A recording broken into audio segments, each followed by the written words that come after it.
Hi folks.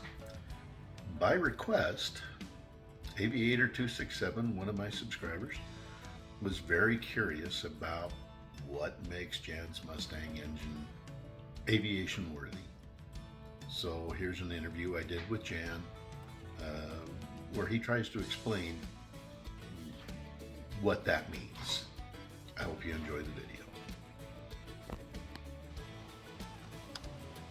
So I'm here in the hangar looking at Jan's Mustang here, and one of my subscribers asked a really good question.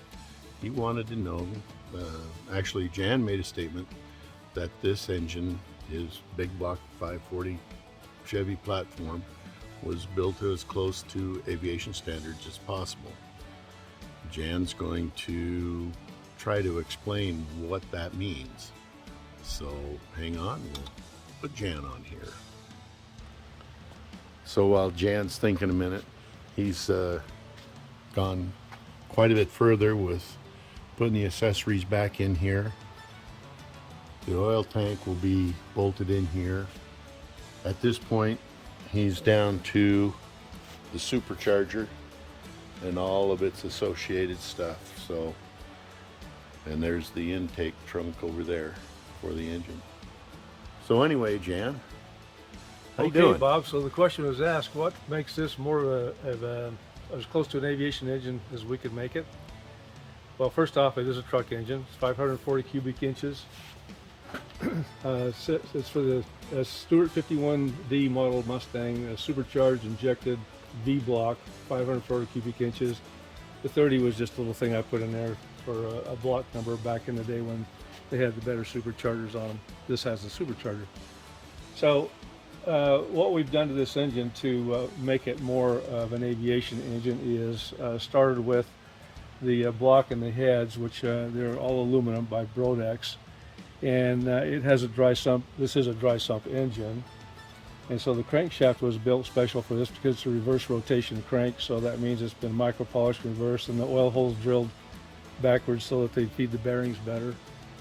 That's one thing. The camshaft is absolutely special to this engine, and the power and torque curve on it is a really nice curve on it that comes up. So this engine makes a lot of torque, a lot of horsepower, 650, about 650, it's 5250 RPM, and then it rounds out about, well, it'd be 650 pounds of torque at 5250 RPM as well.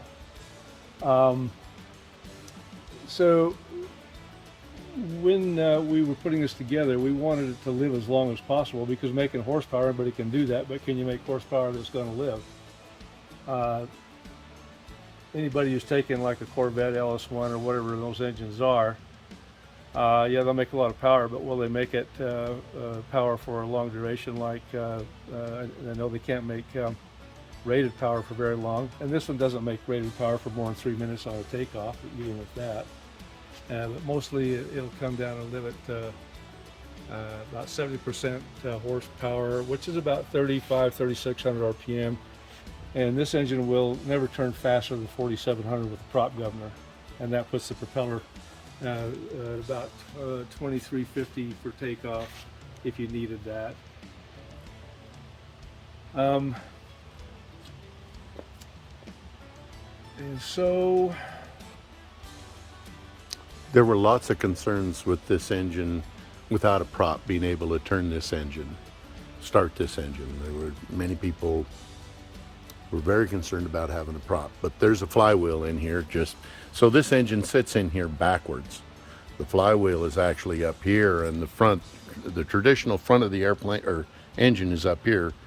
So this would be turned around if it was in your Chevy pickup. Right.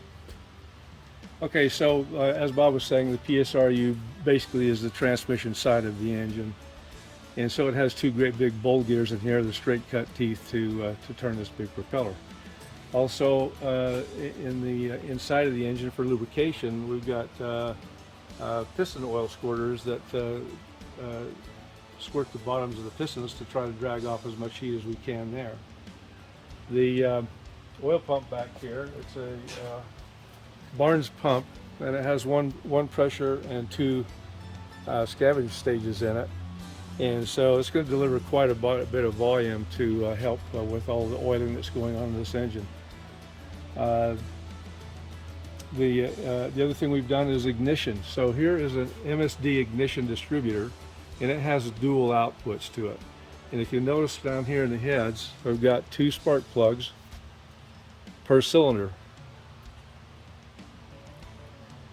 The distributor will fire one set of plugs, and both signals will come from that distributor to fire that one plug. And then down over here is the magneto.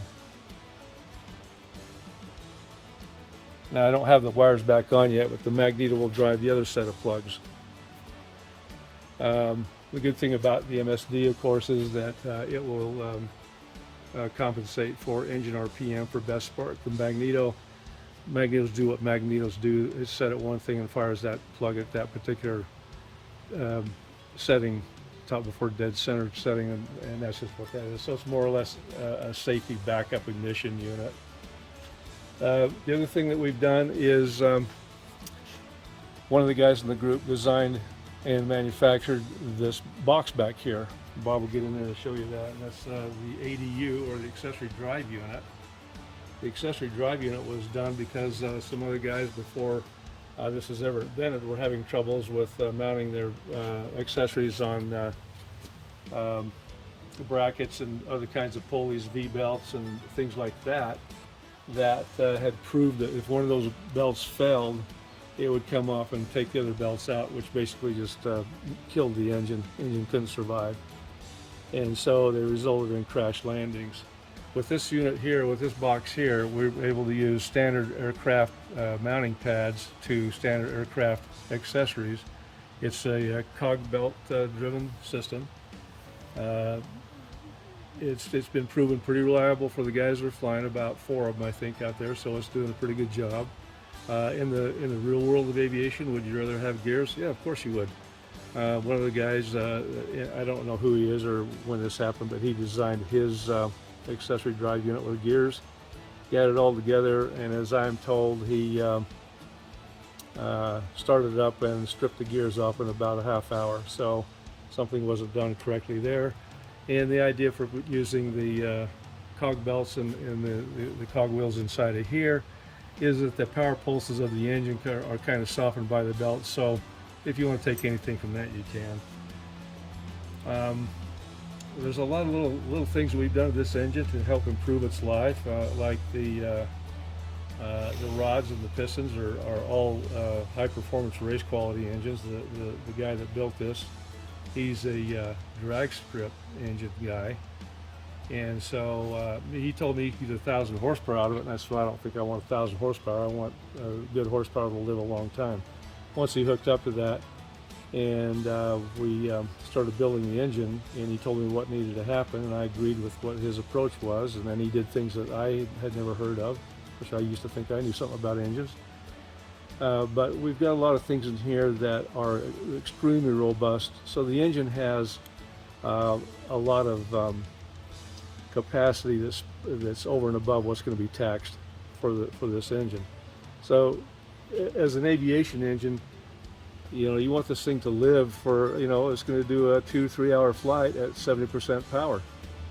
And I don't think your crate motors are going to last up to that for very long. And you're going to at least have to try to replace your camshaft. Because our airplane engines basically run a constant RPM for hours. And that's what they do. And this engine is a reverse rotation, like I said before. So that means the crankshaft is a little bit backwards because of its drilled oil ports and a bunch of other stuff, and the camshaft is backwards, and so it's kind of an interesting setup in terms of everything going which way or the other to get the prop to turn the right way. So to make the engine live longer, putting out that kind of power for basically a street engine, you got to put more stuff into it. It's going to be a lot more robust than you're going to get out of a factory crate engine. You can do it. After all, they are experimental. Just be careful and watch yourself and listen to what you're doing. Your fuel injection, that's not electronic. That's no. So this fuel injection from Airflow Performance is a mechanical unit, and This is kind of the standard that's been set by most of the Stewart guys, putting this particular kind of engine in their airplanes. And we settled on the 540 cubic inch size because it seemed to be about the best for getting the most horsepower without leaving horsepower on the table if you had lesser cubic inches, or beating the engine up to get higher, more horsepower if you go up into the 580, the 612, 625, whatever those ranges up there. Now you're starting to get into a rod angularity issue, and it's just a little tougher on the engine and its components. You could have made a small block have 650 horses, but then your longevity would have gone down. That's exactly right. So that's what we opted for, is an engine that will put out a really fair, decent amount of power that's really underrated for what it can really do, but it should live a lot longer. Yeah, the 540 putting out 650, that's a real nice blend of numbers. Yep. There were comments about having, some people thought that this was a V12. It is not a V12, it's a V8. You can't have a Mustang without 6 exhausts on each side. I'm sorry, it's just not going to work. Hurt your feelings, but we're just kind of going for a look too. So let me turn the camera around. So anyway, hope that answers your questions. If you have any questions, call Bob. There is one thing. There's some sort of noise in Jan's supercharger. He's got to qualify that before you put it back on the engine, and that's kind of the last thing before we take it back out. We'll put all the fluids back in it and check the tanks one more time. Maybe put some more gas in that. We'll take it outside and try it again. So hopefully we're a couple of weeks if he doesn't have any real outstanding issues with the supercharger. Or the bomber, or this, or that. There's lots of things that get in the way. All right, guys, I'll catch you on the next one. Thanks for watching. I hope you enjoyed the video. Talk to you soon.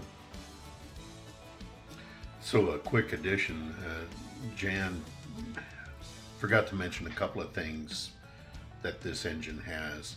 He specifically did roller rockers and roller cam to minimize friction in the engine and add easy horsepower and make it a more robust engine.